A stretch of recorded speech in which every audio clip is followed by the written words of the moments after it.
Welcome back to Radio Entrepreneurs. I'm Jonathan Friedman in the studio today, joined by Mahmud Jafri. Mahmud is the owner of and CEO of Dover Rug, a well-known institution in the Boston area since the late 80s. Welcome. Thank you, Jonathan. It's an honor and a privilege to be here, to be sharing this space with you, and especially after being a finalist in the FBA.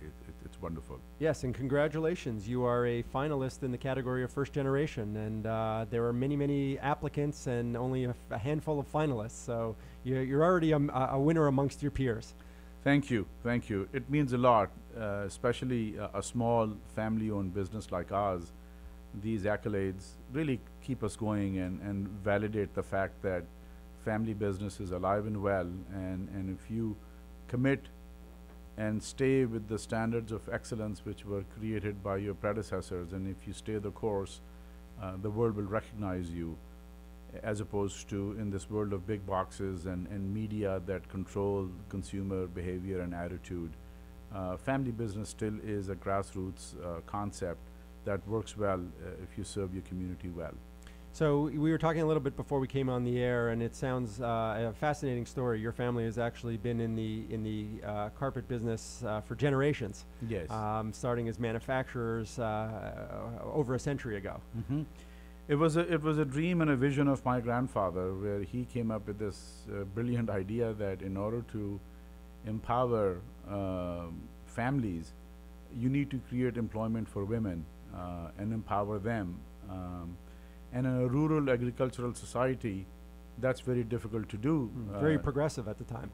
Very much and so. Today even. Even more so today, Yes, yes. unfortunately, based on what's happening in that part of the world. So he came up with this idea that in the agricultural economies, there's seasonality to it.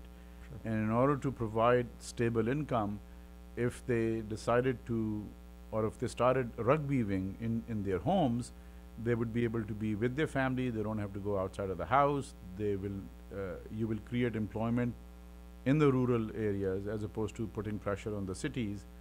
And the work that they do, raw material is available for that indigenously, which basically just wool and cotton, which is locally produced.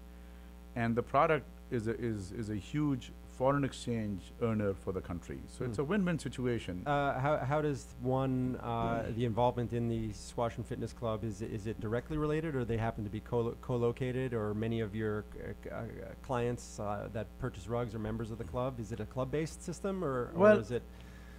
I thought that what good is a rug store without a squash club? So make it easier for you to get out, right, and play squash. I think the way it started was that because of my background and my heritage, I was always involved in the sport. It was one of my other passions and love. And it also happens to be a sport which is very popular with our clients and our customers, based on the lifestyle and based on the demographics that we serve, the communities that we serve. A lot of children play squash, and then in the last few years, the sport actually exploded in US. It sort of became a ticket for a lot of children to get into great schools. And most major schools made a commitment to squash. And the reason for that is that a lot of the families were concerned about contact sport in terms of injuries, football, basketball, and baseball, and those all three sports require a certain amount of physique, the size. But whereas squash, you can be average built, as long as you have the brains and the agility. Move quickly. Get to the ball that's not moving quickly. Exactly. Athleticism. Exactly. Yeah, exactly. absolutely. So it's sort of kind of fascinating. Tied in multiple ways. And are there many members of your family that are active in the business? The fourth generation, if you started from the manufacturing and the inception side, just joined us this summer. My son Hassan, he graduated from Bentley, and he had been interning with us and working full-time during the summers, has actually started full-time, so he is the fourth generation. We actually opened up a store in Boston on Stewart Street. Yes, saw that.